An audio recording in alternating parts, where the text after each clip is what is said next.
The latest sexual misconduct allegation scandal that's really rocked the world involves one of the largest leading charities in the world.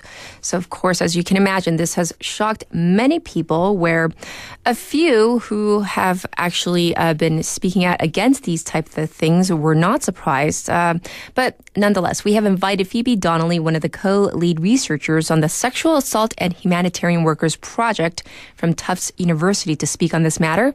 Let's welcome her to the program. Hi, thanks for joining us today. Thank you for having me.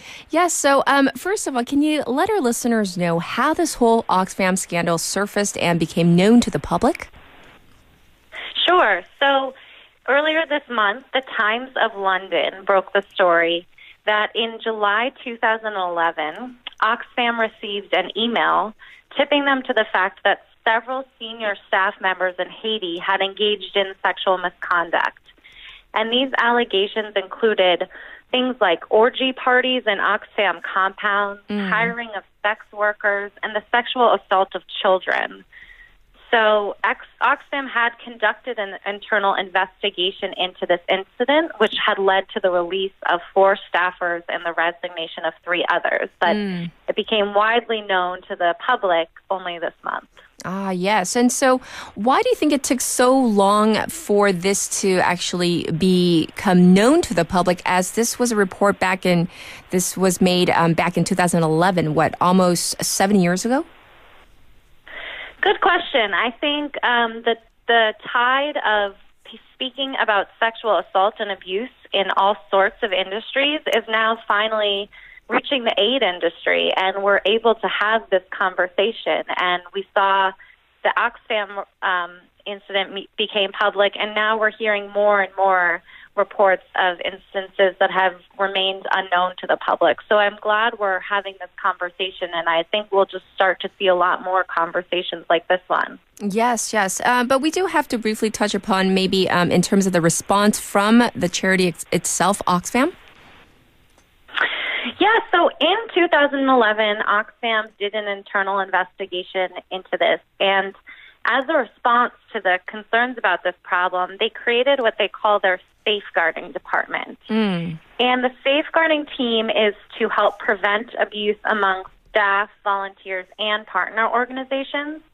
And the idea is to create a reporting mechanism that could build confidence in the organization so that people feel comfortable reporting these abuses. So we highlight this department and its mechanisms as a really best practice in terms of encouraging aid workers to report instances and to having a system and procedures for how to respond when these incidences become known to the safeguarding department. Yes. And it seems that, of course, people are outraged at this whole, scandal breaking out. And what about the UK government? Any response?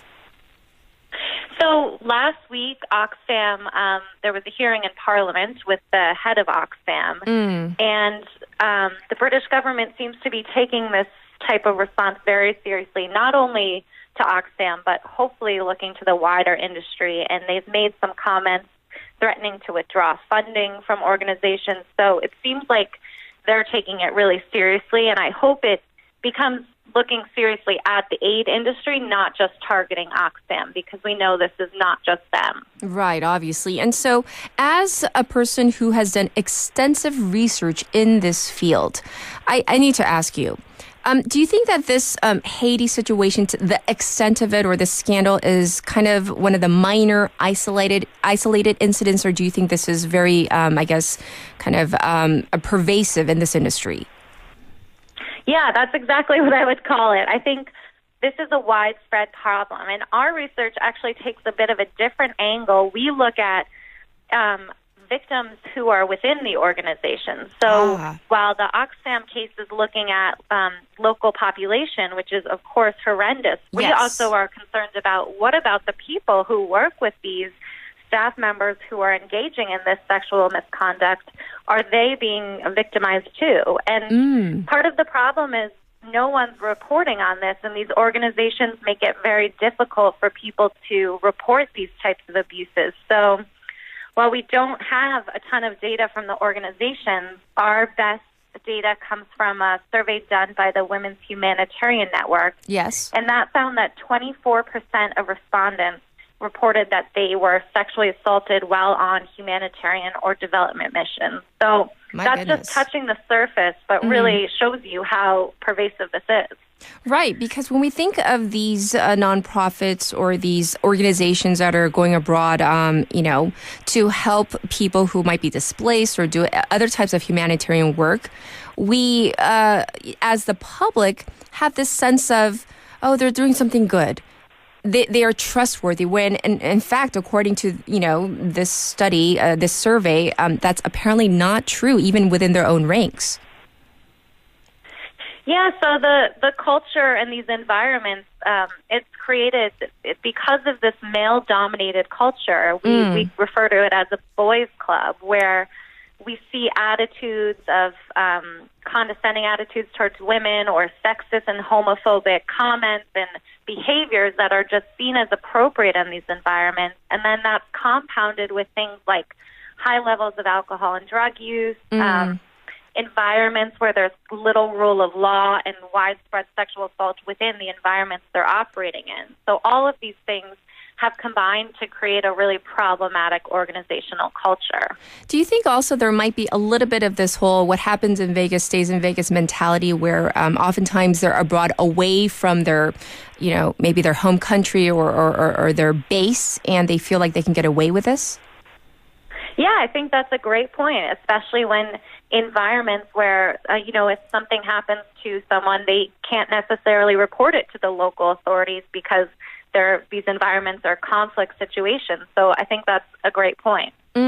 So for those people, whether they be women or men within the organizations, what kind of reprieve do they have? Do you think that there is a culture where they feel comfortable and at least maybe even today, starting now, in reporting any types of sexual abuse or assault cases?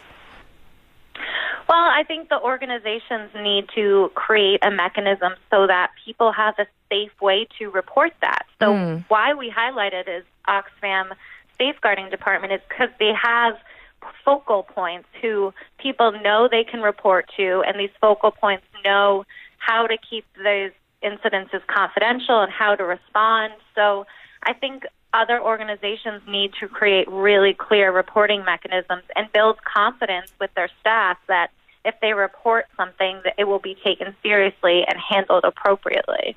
You know what I think a lot of people were most bothered with, me included, is the fact that it seems that in this particular case, this Oxfam case, there were reporting of such incidents from way back when, but oftentimes the leaders of such products, they were just simply, I guess you would say, kind of transferred to another project without having, even maybe a slap on the wrist.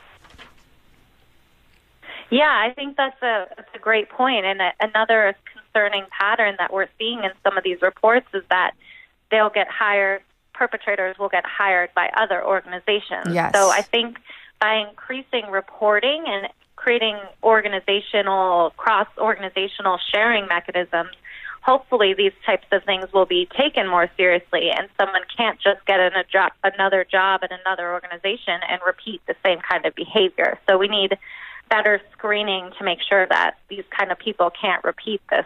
Right.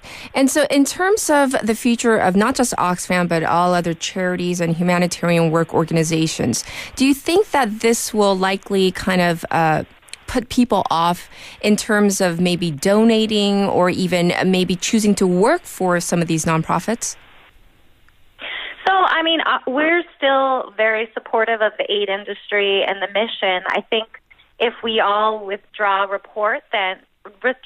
support, then these organizations can't invest in improving. So I think if you believe in aid, now is the time to say, how can we all work together to make this better? And to do that, people in these organizations are going to need resources to create these types of safeguarding departments and create organizational change. Right. So for a final question, you've mentioned the safeguarding department or the team such as the one that Oxfam does have, but what other things can we do? For example, maybe the host nations that are actually having to have these charities come over or go over and help in terms of these humanitarian projects. What can the local authorities also do?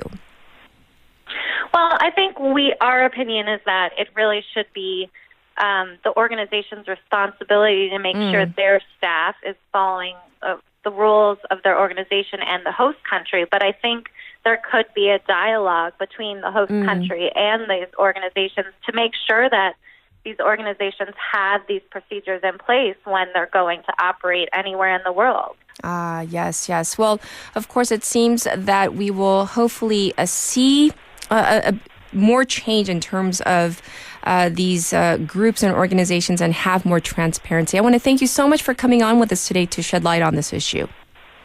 Thank you so much. It was nice speaking with you. Once again, this was PhoebeDonnelly, one of the co-lead researchers on the Sexual Assault and Humanitarian Workers Project from Tufts University. And of course, this story isn't just about Oxfam, but we did want to spotlight this story so we could shed light onto this bigger issue of exploitation of not just the locals, but of the workers within these organizations.